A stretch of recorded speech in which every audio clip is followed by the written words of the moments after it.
guys, Greg Conley here with Trifecta Nutrition and Dr. Mike Israetel from Renaissance Periodization, and today we are talking about the psychology of dieting, which we believe is one of the least understood aspects of dieting. And right now we're going to talk about the social aspect of dieting, whether that means you're doing it with someone in your immediate social circle, like your spouse or one of your friends, or being part of a larger social group. And RP is actually a perfect example for this because they have a RP client group that over the time I've been in it has grown from 1,000 members to now I think over 20,000 at this point.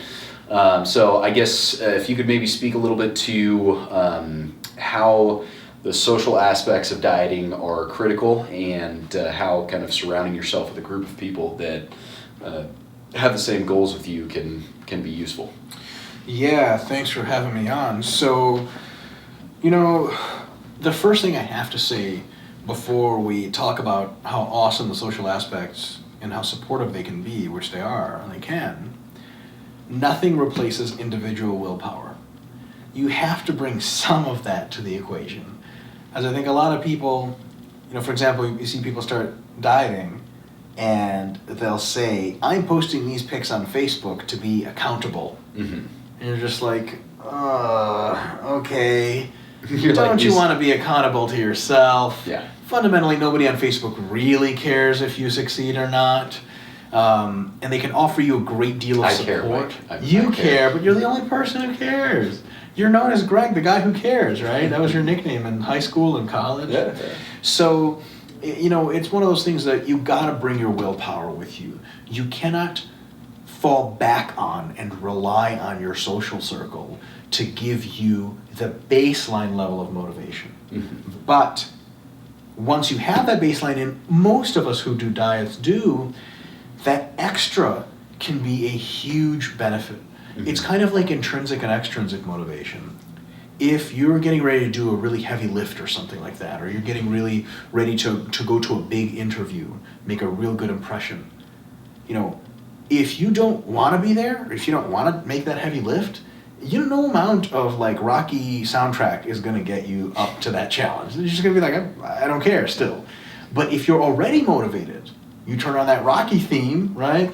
Da-da-da-da, that stuff. Puts you over the top. And then, that's right, which is another excellent Stallone film, Over the Top, the arm wrestling. Have you seen that one? I have not. Unbelievable. Now I'm not speaking to an American here.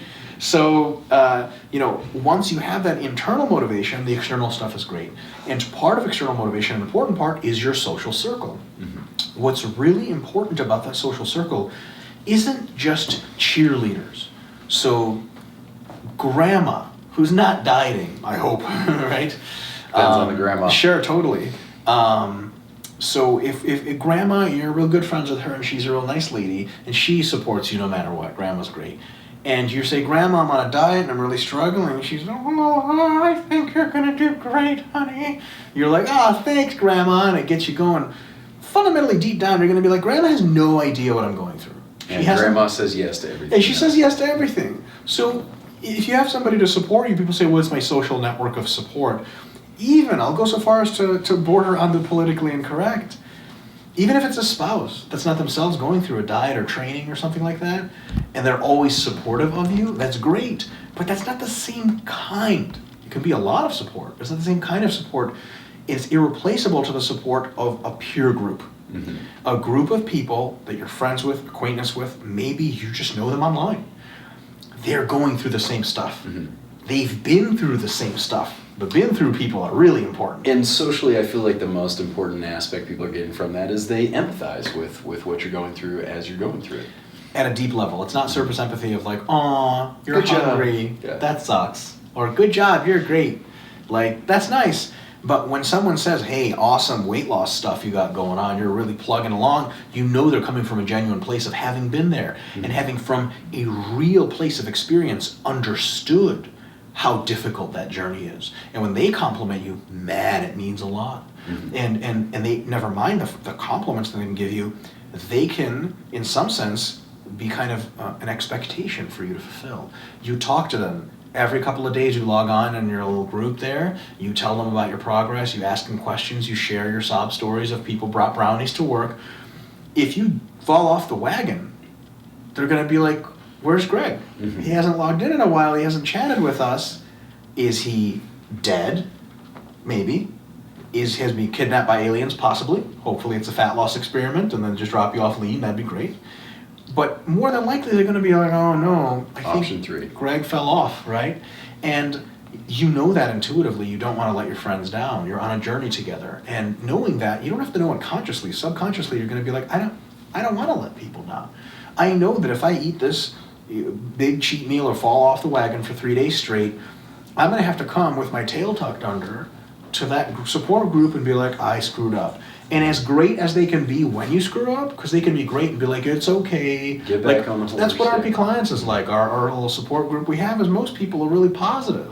And that's great. We encourage that. But the thing about being positive, no matter how positive you are, it's not going to stop that person who screwed up from feeling shame. Mm-hmm. And you know that when you're that person. So when you're looking at maybe cheating and you have a support group, you're going to go, I'm not letting my friends down. This is stupid. How am I going to feel about myself? Mm-hmm. When it's just you guys watching, you know what I'm talking about. You can make a ton of deals with yourself. I'm going to cheat, but like just for a day. But then I'll be good. You rationalize it. Good luck rationalizing it to 3 or 4 other people. Mm-hmm. It's not going to happen. Someone's going to be like, now come on. You know it's on you. And you're like, So that's on the negative side. And on the positive side, how many tools can they give you? You're saying, here's a great example of a support group. You say, I've got folks coming in, my parents are going to stay with my wife and I, and they're going to want to go out to eat. What do I do? Oh my God, someone who's ran 3 or 4 diets before, if they're in your support group, they can say, easy, I got all the answers. And they can answer all your questions for you. They can give you literal tools to be better, and they can psychologically support you. Say, listen, I've been there before. Mm-hmm. I know what it's like. And the cool thing about it, coaches are great. Of course, at RP, we sell coaching services, and a coach is phenomenal. Mm-hmm. But a coach, while that guilt factor that they can leverage on you may be bigger, they know more, they can give you better advice on average. Of course, that's why you pay them. But for coaching, you tend to think sometimes, yes, this coach understands where I'm coming from, but they're an elite athlete. They're a super scientist. These people are machines. I've literally received emails and seen other coaches receive emails like, well, you probably never cheat on your diet, but, and they figure, okay, it's not as relatable. Mm-hmm. But when you have a community of people that support you, they'll tell you, look, I know what it's like when mom and dad are coming to visit. I've screwed up before. Let me tell you where I'm coming from. And after that, you feel so much more in touch with those people, so much more supported, and you have so much more confidence to do the right things and have a great weekend, have fun with mom and dad, not go overboard on stuff, and afterwards come back and say, you know what, this is great. Thank you so much for the support. It really did work out. Because a coach can give you all that stuff, but the relatability is huge with a peer group versus just a coach. Mm-hmm. Absolutely. And this doesn't, obviously this isn't exclusive to just RP. Maybe you've decided to go vegan and you joined a vegan support group on Facebook.